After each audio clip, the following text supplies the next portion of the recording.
1885, a man and his wife came to town. He was from Frankfort, Kentucky. His name was Colonel Isaac Trabue, T-R-A-B-U-E. He had his wife, Virginia, with him, and he had previously purchased about 40 acres downtown, or what is now downtown, Punta Gorda, from the Lanier family. He had it platted, he had it surveyed, and then, you know what he did? He called it after himself. He called it the town of Trabue. Well, I would have done the same thing if I'd have been the first person here. It would have been called Loomisville. But the only thing named after me is, hey, there's a great fishing rod, the G. Loomis fishing rod that gets me into a lot of shows. I say, I'm G. Loomis. And I get in. They say, you're the G. Loomis? I said, yes, I am. Just not that G. Loomis. And then there's also, when you see the Loomis armored car driving around town. That's me also. Chances are, when you see the Loomis armored vehicle, that's my wife Ann going shopping. And she's a pro. Is it true that Thomas Edison didn't move down? He moved to Fort Myers instead of Punta Gorda because Trabue would not sell him waterfront land on Retta Esplanade? That could be. But Thomas Edison, nobody liked Trabue. And 2 years after he came to town and named it after himself, 26 men met in the pool hall downtown Punta Gorda, which is right across what is now the courthouse, and they now have the farmers market there on Saturday morning. They met there and they drew up the Articles of Incorporation and named it after the area of Punta Gorda. So it became the town of Punta Gorda. For 10 years thereafter, Trabue fought tooth and nail through the courts and everywhere he could to get the town named back to Trabue. All to no avail.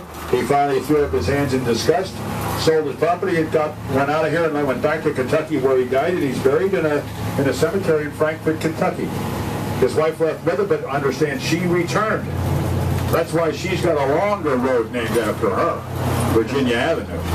He's got a little tiny short one named Trabue Street. It's about 2 blocks long.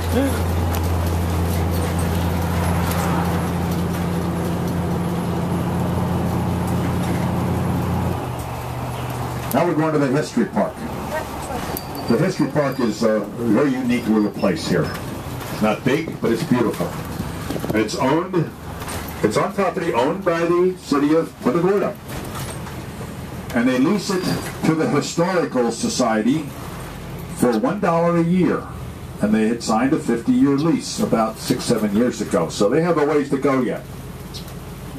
Now, a lot of things happen here. There's a wonderful lady here by the name of Starr, S-T-A-R-R, who kind of runs it. And she knows everything about this place. And it has actually has 4 buildings on it.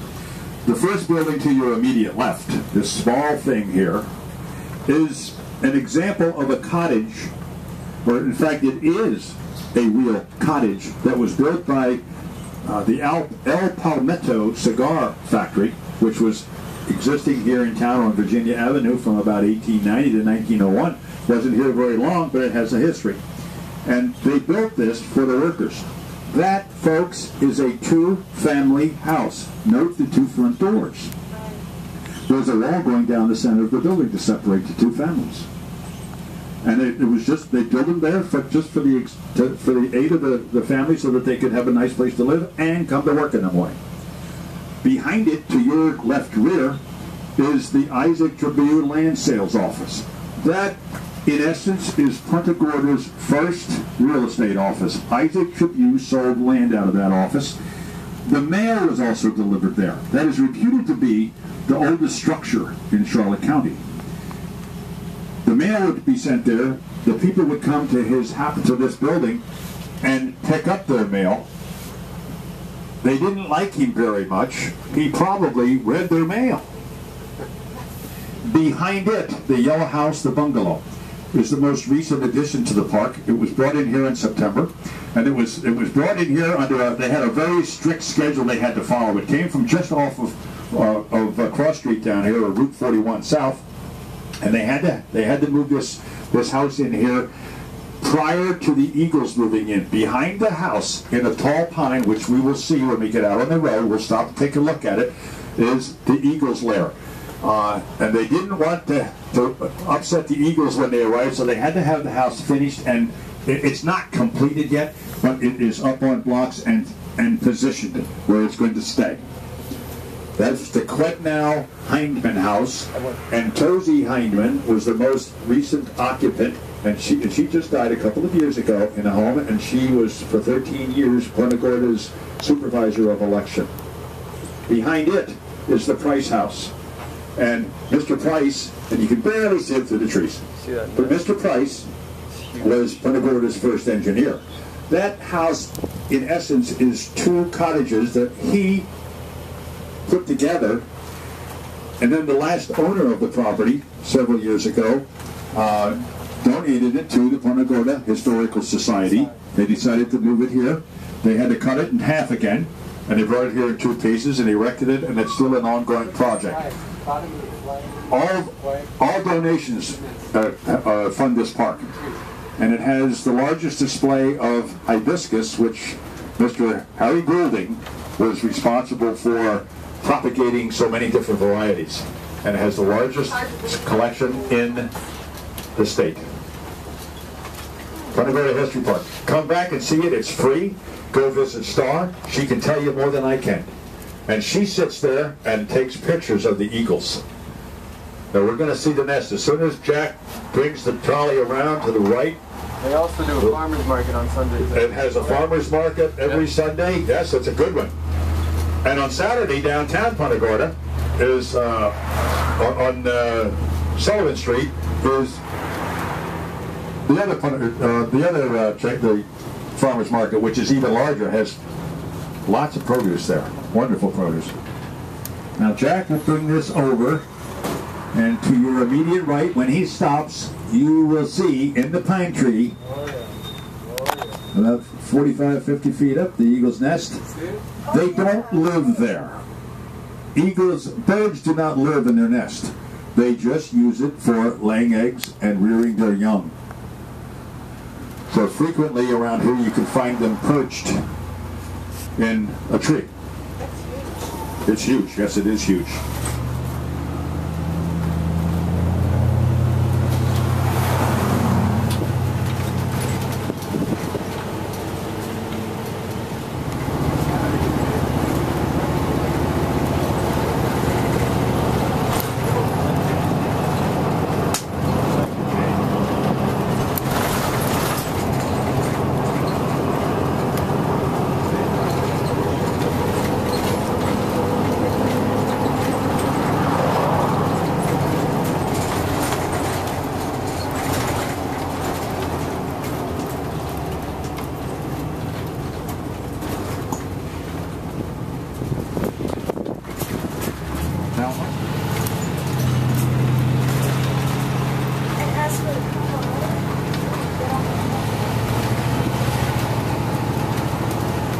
So you were in the high school when Trolley came through then? Yeah, I was a junior. You were a junior, okay.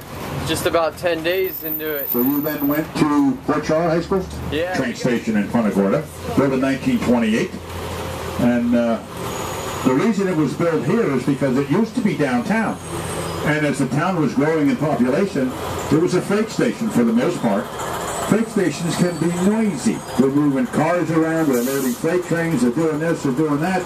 And pretty soon the people said, hey, it's getting noisy in here. Can you move the station a little further south so we don't have to put up with that? So they did. 1928. If you look over your right shoulder, you can see the fact that this was a segregated building. Those are the 2 bathrooms, the colored bathroom and the white bathroom. The colored bathroom today is a museum. The white bathroom, I believe, is operational. The rear and the whole front of this building is a museum. The rear is used as an antique sales of some interesting relics and antiques. Some nice books are in there. Duffy's Way. What? Duffy's Way. Who's Duffy? Is that Is that Mr. Duffy, Barney? He's the principal of Charlotte High. You know? Yeah. It must be. I'm not sure if his father was in this town or if it was just Barney. Right, here's one of the many murals in town that we have in town. We have 24 or 25 of them. They were all commissioned by the Historical Society. This one is entitled "It Takes a Community." And it just depicts what it took way back when to build the town of Punta Gorda. It took a lot of people. It took resources such as wood, because most things were built out of wood then, except for the high school and some of the other brick buildings. It took oxen to bring the wood in from the forest. It took men. It took a train station. And the panel, the second from the right, is the Regal Lumber and Supply Company. And those two ladies out front, that's Peggy and Jean Regal, his daughters. And the reason they're pictured there, he purchased it in 1925. Several years later, obviously, we had a war. And all the able-bodied men were all fighting the war. That left the ladies back here at home to run the lumber company, which they did. That's Peggy and Jean. One of them married Frank Desquin's father. Frank Desquin, if maybe you don't know, is the tax assessor. He runs the tax department here for the homes, and he is now going into his last year before he retires.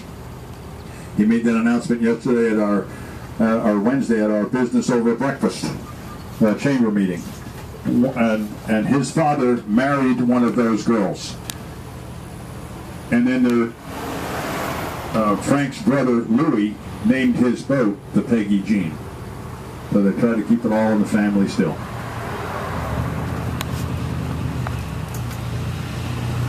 The last panel we come to is people building the church.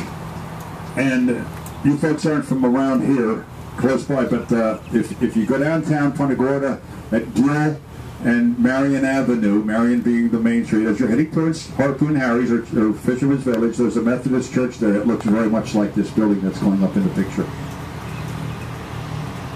Looks very much like it. That's my idea. I didn't read that anyway. It just seems to me to look like it.